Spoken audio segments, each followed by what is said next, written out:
Hello and welcome to Cooking with Josh. Today we're going to be doing Portuguese sweet rice. It's a family classic of mine. I'm Portuguese myself, and it's going to be delicious. It's going to be the best thing you ever had.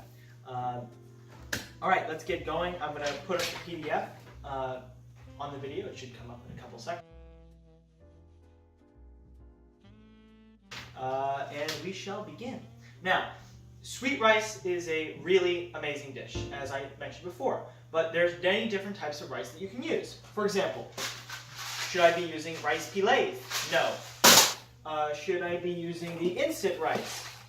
Get out of here. No. Use Goya Thai jasmine rice. It's pretty much just your general rice. It's that nice medium-sized grain, so it's just good for this. All right, so the first thing we're going to do is we are going to measure out the rice. We're going to need about a cup. So there's two types of measuring things. You can use the liquid one or the solid ones. This is a solid object, so we're going to be measuring it out, and we're going to be measuring it out into our pan, which we'll be putting on the stove over there pretty soon. So let's take it off. Open the bag, open the bag, scoop it out. Make sure it's just about level. You want to be as exact as you can. That's about a cup there. Pour it in. Next thing we're going to do is I'm going to go grab some water. Usually when you have a 1 cup, we're going to do 2 cups of water. 1 cup, 2 cups. All right, excellent. Now we have that 2 cups of water in there. We put that there. Get a spoon out. You don't want to get... Now, this is a non-stick Califon pan, right? Now, there's 2 types of spoons that you can use. Those are the 2 that we have.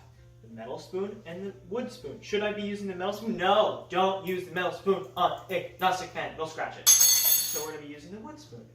Mix it around a little bit. Make it nice. Have it mesh with the water. Have it vibe with the water. And then go over to your pantry. Olive oil. Just for flavor. Now, you can eyeball this. You don't have to go exact. I'd say about a teaspoon-ish, 2 teaspoons of olive oil. So now we have this. We're going to go put this on the stove and cook the rice. All right, so here's the thing. We have the stove here. Let's do some quick stove safety tips. Number 1, if you look here, it says hot surface. Not a lot of stoves have this. Mine is a GE Profile Performance, so it does. If you see this indicator light on, know that this red electric element is on. Now, sometimes when you shut off the stove, the element will still be hot, so this is what that indicator is for. Put your hand a little low. You shouldn't really be touching this unless you have to clean it or something. So before we begin, inspect it to make sure that there's no, this is an electric one, so we want to make sure that there's no debris on here because that can make a huge smoke. We're going to set this to about halfway, about like a 5 or so. Middle ground, we're going to put the pan over, put that there, walk away. Don't touch it, walk away, let it do its thing according to the package instructions. Correct, we've done that. All right, the next step is to add hot milk, sugar, butter, vanilla, egg yolks, and lemon rinds to the cooked rice and stir. Now, the rice is cooking, but we want to prepare our ingredients while it's cooking to utilize as much time as humanly possible. So, let's get that ingredients ready. Number 1 on the agenda, those 2 egg yolks that we have. Now, you can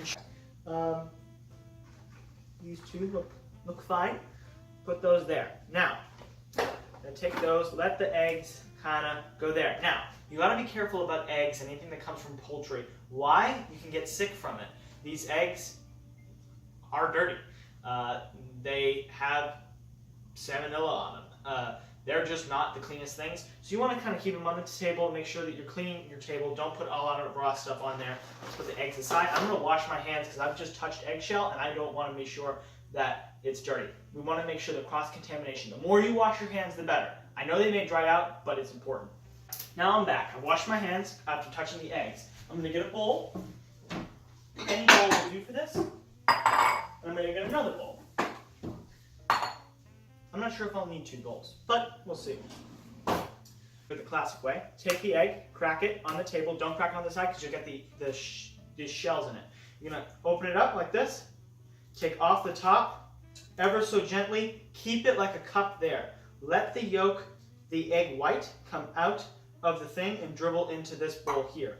Then we're going to take that very nice yellow yolk right there and we're going to pour it into another container because it is sometimes hard. Just take it, carefully balance that egg yolk in there. Make sure you get all that white out of there. Take it off. You just really want to get it off. It's a semi-process. Then take the yolk out. All right, now we've got these eggshells. We're going to dispose of them and immediately wash my hands. I'm not going to touch anything else. That's how we prevent cross-contamination. These are the whites. We'll keep them on the side. Maybe we can use those later. Next on the agenda is 2 cups, specifically hot milk. Let's get another bowl. And our milk. This is Horizon Organic, but this will work fine. Smell it to make sure that it's not turned. Cups of hot milk. So we're going to place the milk in this container here. That is about 2 cups exactly. I'm not going to heat the milk just yet because the rice is still cooking. The rice needs to cook, then we'll warm it up. All right, next on the agenda is 1 cup of sugar. Let's take this. Let's take this bowl here. I'm using Domino regular old sugar, and you know what? You just want to fill it up with the sugar.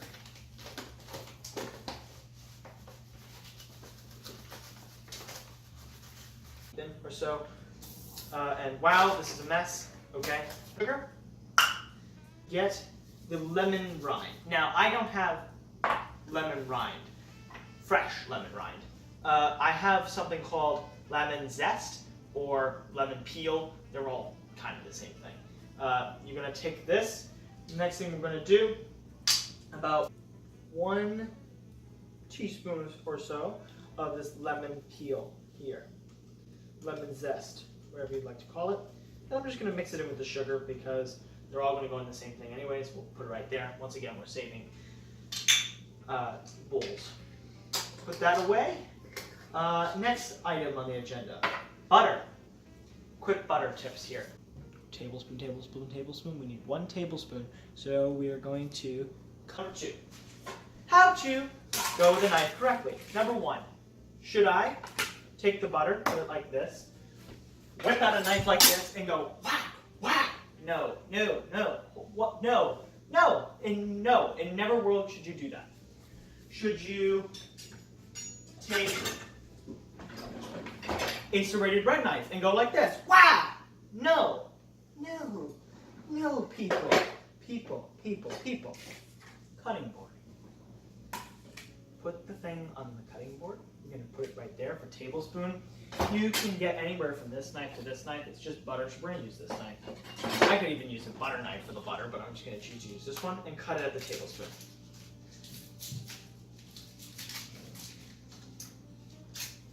So right there, this wasn't something, but let's say I was to do some heavy cutting, and let's say this was a vegetable. I would take this is called a santoku knife, I believe. It's used for anything from vegetables to meat. And what I would do, let's just say this is a vegetable. I would cut with my fingers like this. Make sure your hand's kind of at a fist like this. And you want to cut down and rock the knife, just like that. That way your hand is not getting cut during the thing. And you'll move it towards the blade like that. So that's some ways you can prevent your hand from getting cut. Now let's check on the rice and make sure it's cooked.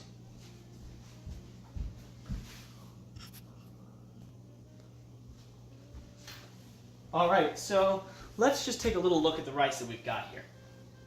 As you can see, the rice has got some holes in it. It's looking kind of firm. It looks like the water has really gotten into the rice and should be pretty cooked. Let's take our wooden spoon and mix it around a little bit, make sure we get all that moisture. Turn on our fan. You can do it low because it's just water moisture. Make sure that rice is nice and ready. All right, awesome. this rice will be ready. We're going to turn the pan down to low and go back to our prep area where we're going to get the other stuff that we're going to put into this pan. Hold tight. Cover back over. Good smell. Teaspoon of the teaspoon. Oh. So I just put it in the milk because it's all going to go in the same thing anyways. All right.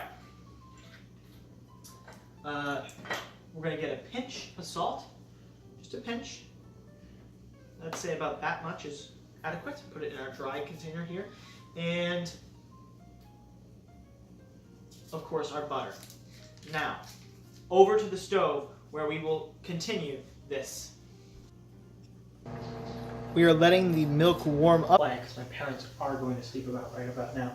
But I'm going to add the egg yolk in, which I have mixed with the fork previously. Put the sugar in, and of course the milk and the vanilla extract. Now mix it thoroughly.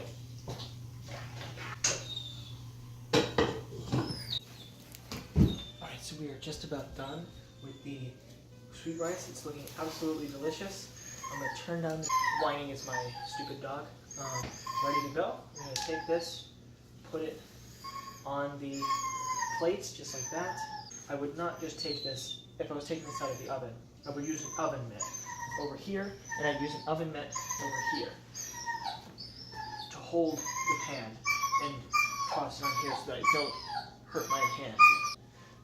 Alright, that is the finished product. We're going to let that cool. You can see, Portuguese sweet rice is a beautiful addition to any party, gathering, or social event that you'd like to bring food for. It's simple, easy to make, and doesn't have a lot of things to do. And it pairs great with some delicious cranberry juice.